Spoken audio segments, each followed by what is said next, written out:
मेरा ये मानना है और आम जनमानस भी ये महसूस करता है कि सुक्खू सरकार हर किसी प्लेटफॉर्म के ऊपर फेल हुई है। और इस सरकार का अगर तुलना पाकिस्तान में जिस प्रकार से आप दूरदर्शन के ऊपर, टेलीविजन के ऊपर देखते हैं कि किस प्रकार से झूठी खबरें फैलाता है, झूठी बातें करता है जिसको आम जनमानस मानता है, उसी प्रकार से हिमाचल प्रदेश के अंदर भी आज परिस्थितियां इसी प्रकार की बनी हुई हैं। और मेरा यह भी मानना है कि जिस समय आज हम सब लोग देश प्रेम की बात करते हैं, वो इसलिए हम देश प्रेम की बात करते हैं कि जो देश का शासक है वो जनता के प्रति समर्पित है और जनता को भी ये लगता है कि हमें अपने देश के लिए खड़े होना चाहिए। लेकिन जिस प्रकार का वातावरण हिमाचल प्रदेश के अंदर बना है, जिस प्रकार की बातें हिमाचल प्रदेश में देखने को मिलती हैं, मुझे लगता है व्यक्ति का अपने प्रदेश के प्रति मोह भी जो है वो कम हो रहा है। उसको ऐसा लगता है कि ये जो सरकार काम कर रही है, ये सरकार जो काम कर रही है उस वो आम व्यक्ति के विरोध में है। और उसी के संदर्भ में मैं कुछ बातें आपके बीच में रखना चाहता हूं। हिमाचल प्रदेश सरकार ने कहा है कि हम बीपीएल का नया सर्वे करवाएंगे और उसके लिए जो कंडीशंस रखी है उसमें यह बोला गया है कि जिसकी आय 50,000 से कम होती है उसको हम बीपीएल के सर्वे में लेना चाहते हैं। बीपीएल में उसका चयन होगा। और आपके ध्यान में रहे कि पूरे हिमाचल प्रदेश के अंदर जो व्यक्ति बीपीएल में नहीं है उस व्यक्ति की आय 50,000 से कम ना तो विभाग लिख रहा है, ना पटवारी लिख रहा है, ना प्रधान लिख रहा है। वो कहते हैं पहले आप बीपीएल में होंगे तभी आपकी आय जो है वो 50,000 से कम लिखी जाएगी। तो इस प्रकार का तुगलकी फरमान जो सुखविंदर सिंह सुक्खू जी की सरकार ने दिया है, मुझे लगता है उनके ध्यान में ये विषय है या नहीं है, क्योंकि ये पर्टिकुलर डिपार्टमेंट ने इसको सारे को किया है। मुझे लगता है इसकी तरफ ध्यान देना चाहिए। पहले ये बोला गया था कि हमारे समय में 2 हेक्टेयर भूमि जो है वो पात्र व्यक्ति के पास होनी चाहिए, उस भूमि को भी 1 हेक्टेयर कर दिया। पहले ये होता था, अभी किसी व्यक्ति ने एक मकान बनाया हुआ है किसी स्कीम के अंतर्गत, उस व्यक्ति को भी अब बीपीएल में नहीं लिया जाएगा। और पिछली जयराम ठाकुर जी की सरकार में अगर किसी के पास कोई बड़ा मकान है उसको हम बीपीएल के दायरे से बाहर रखते थे। मुझे ऐसा लगता है कि इस प्रकार के जो तुगलकी फरमान है इसके ऊपर सरकार को ध्यान देना चाहिए। और यह भी देखा गया है कि जो पंचायती राज सिस्टम के अंदर पंचायतों की शक्तियों को कम किया गया है, वो शक्तियां जो है वो अधिकारियों को दे दी गई हैं। जैसे अभी एक आगे विषय आएगा कि सरकार का यू टर्न कैसे रहता है। ई टेंडरिंग का विषय आया कि जो पंचायतों के अंदर काम होंगे उसके लिए ई टेंडरिंग होगी। जिस समय इन्होंने देखा कि ये तो मूर्खों वाला फरमान हमने कर दिया है, तो इन्होंने ई टेंडरिंग के बाद इन्होंने बोला कि ये वीडियो करेगा टेंडरिंग। प्रधान उसके ऊपर खूब भटके, तो जिस समय प्रधान भटके तो उन्होंने अब दोबारा से प्रधानों को वो शक्तियां दे दी हैं। लेकिन आपके ध्यान में रहे कि अब भी जो वीडियो है वो आपके, ये बंद करो यार, ये क्या लगाया है, बीच में आवाज आ रही है, करो कंटिन्यू करो। और ये जो ई टेंडरिंग वाले विषय में बोल रहा हूं, आज भी जो वीडियो ऑफिस है वो वीडियो ऑफिस जो टाइलें लगाई जाएंगी वो वीडियो ऑफिस देखेगा। इससे शरेआम पता लगता है कि कोई ना कोई भ्रष्टाचार हो रहा है, कोई ना कोई तालमेल हो रहा है, किसी ना किसी तरीके से अपने व्यक्तियों को खुश करने के लिए इस प्रकार का काम किया जा रहा है। और जिला परिषद के जो कर्मचारी इन्होंने रखे हैं, चुनाव के दिनों में तो आदरणीय सुखविंदर सिंह सुक्खू जी ने ये बोला था कि ये तो बड़ी छोटी डिमांड है, आपको मर्ज करना चाहिए। लेकिन आपके ध्यान में रहे कि सितंबर 2022 से जिला परिषद कैडर के कर्मचारियों का नियमितीकरण नहीं हुआ है।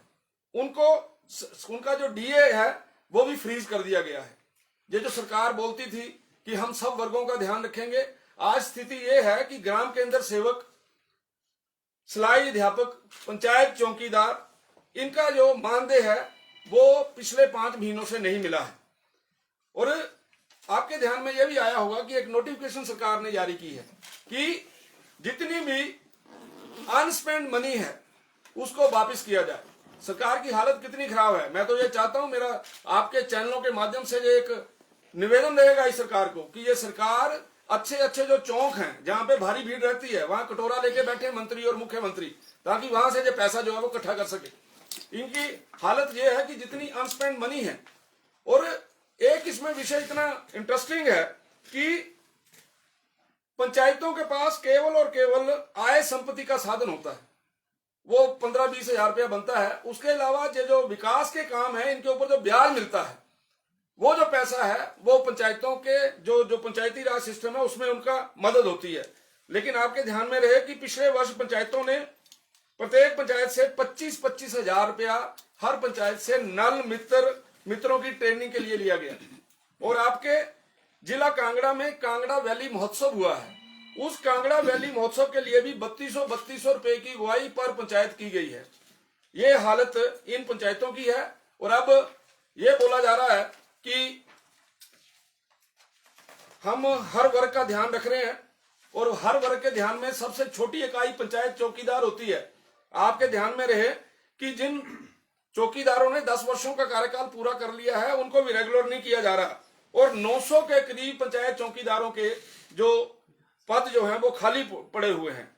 और आम जनमानस कैसे दुखी है। अभी आपके ध्यान में होगा, ये एक प्रेस में बोला गया था कि पानी के जो बिल हैं वो नहीं लिए जाएंगे। और आपके अब ध्यान में रहे, पंचायतों को ये पानी के बिल जो है सरकार ने आदेश किए हैं कि प्रत्येक परिवार से 100 रुपए प्रति माह पानी का बिल जो है वो वसूल किया जाए। और वसूल करने के लिए किसको अधिकृत किया गया है? पंचायत के प्रधानों को अधिकृत किया गया है। उसके कारण से प्रधान बड़े परेशान है, क्योंकि लोगों को ये लग रहा है कि ये प्रधान अपनी मर्जी से कर रहा है और उनको आगे चुनाव लड़ने की पड़ी हुई है कि चुनाव कैसे लड़ा जाएगा। ये परिस्थिति इस समय है। इसी तरीके से आप लोग विक्रमादित्य जी जो समय समय के ऊपर उनके मैं बयान सुनता रहता हूं, और ये जो अभी आपको मैंने बोला कि किस तरीके से अनस्पेंड मनी को जो है वो वापस लिया जा रहा है।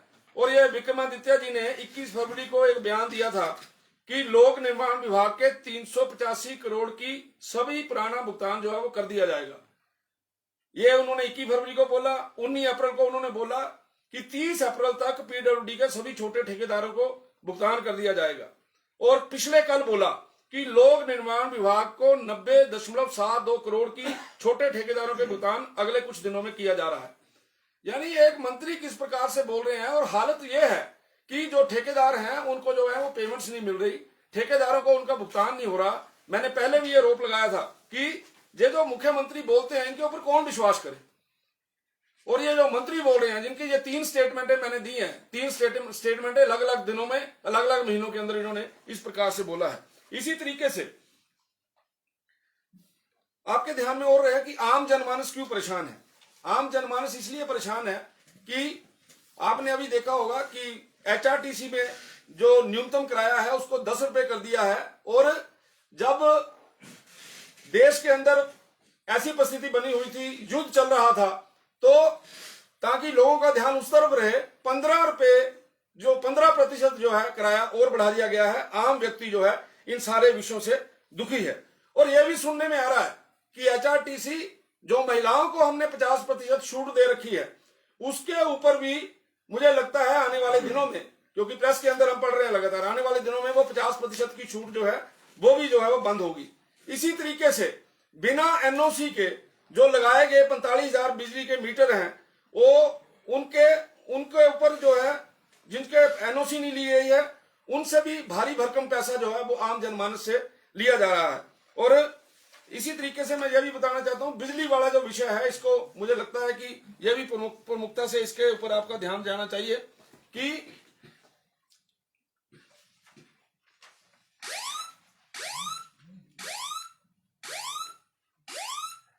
Calling emergency services.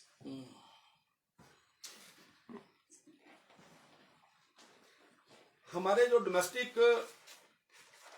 बिजली वाले हैं और उसके बाद जो आपके इंडस्ट्री के बिजली वाले हैं, आपके ध्यान में रहे कि 1/4/2025 से जो सब्सिडी मिलती थी 1 रुपया 3 पैसे डोमेस्टिक को, वो 1 रुपया 3 पैसे डोमेस्टिक की जो बिजली है वो पे सब्सिडी है उसको बंद कर दिया है।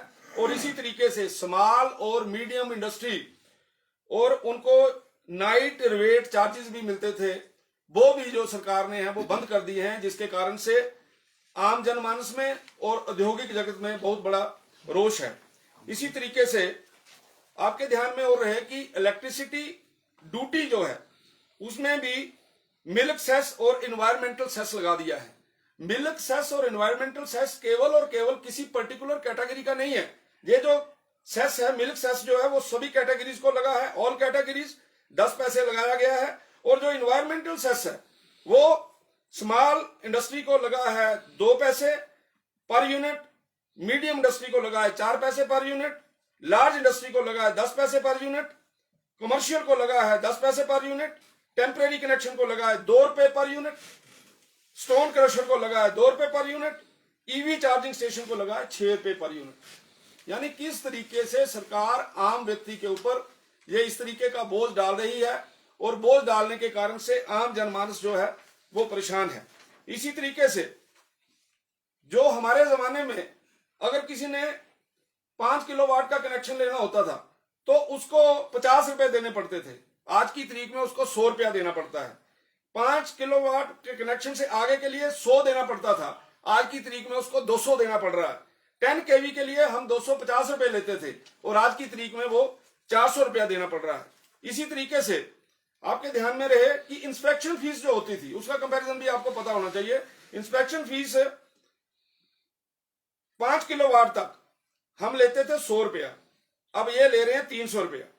5 किलोवाट से ऊपर हम लेते थे 200 रुपया और ये ले रहे हैं 600 रुपया। 20 किलोवाट तक हम लेते थे 250 रुपया और ये ले रहे हैं 750 रुपया।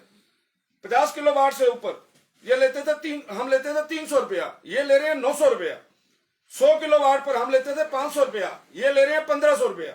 इसी तरीके से 400 किलोवाट पर हम लेते थे 800 रुपया और ये ले रहे हैं 2400 रुपया। इसी तरीके से 750 किलोवाट पर ये हम लेते थे 1000 रुपया और ये ले रहे हैं 3000 रुपया। और जो 1000 से ऊपर होता था उसमें हम लेते थे 1500 रुपया और ये सरकार ले रही है 4500 रुपया। मेरा कहने का भाव ये है कि हर प्रकार का वर्ग इस सरकार से दुखी है।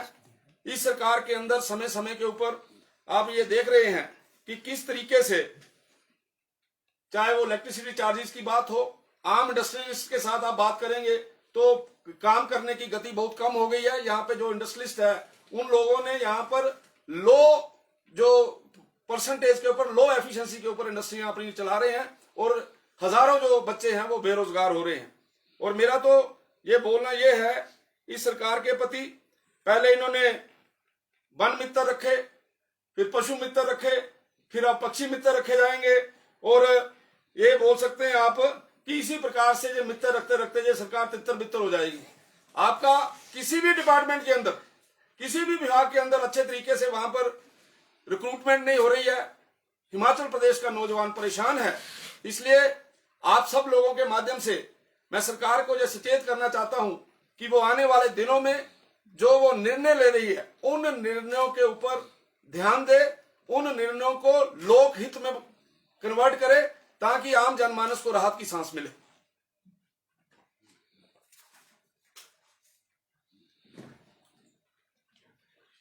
सर, राहुल गांधी तथा विपक्षी पार्टियां ये कह रही हैं कि जो सिंदूर ऑपरेशन में जो एयरक्राफ्ट डैमेज हुए या नष्ट किए गए उसका ब्यौरा दिया जाए। क्या लगता है आपको, इस तरह के समय में इस तरह की राजनीति होनी चाहिए? जिस व्यक्ति का जितना दिमाग होगा वो उतनी बात करेगा और उनके दिमाग के बारे में समय समय के ऊपर रील्स आती रहती हैं, आप सब लोगों ने देखी हैं। उस व्यक्ति को हिंदुस्तान क्या है, इसकी संस्कृति क्या है, ये क्या यहाँ इसकी सभ्यता क्या है, इन विषयों के बारे में कोई जानकारी नहीं है, इसीलिए वो इस प्रकार के अटपटे प्रश्न करते हैं। राजधानी शिमला से कुछ दफ्तर यहाँ शिफ्ट होने का सिलसिला शुरू हो गया है। बीजेपी का खासतौर पर आप पूर्व मंत्री भी रहे, आपका क्या मानना है? क्योंकि सरकार ये तर्क दे रही है मुख्यमंत्री की यहाँ भीड़ भड़ाका बहुत है, बहुत सारे आईओ कमीशन जिनके दफ्तर, रेरा का दफ्तर, वो सारा यहाँ शिफ्ट हो जाएगा, तो ये कहीं ना कहीं राजधानी के पर कतरने वाली स्थिति नहीं है? ऐसा नहीं है। जो विषय अच्छा है मुझे लगता है उसके बारे में हमें अच्छा ही बोलना चाहिए। अगर कुछ दफ्तर यहाँ से नीचे चले जाते हैं तो कोई बुरी बात नहीं है और राजधानी के ऊपर प्रेशर कम होगा। राजधानी के अंदर बहुत ज्यादा भीड़ भड़ाका हो गया है, उसके कारण से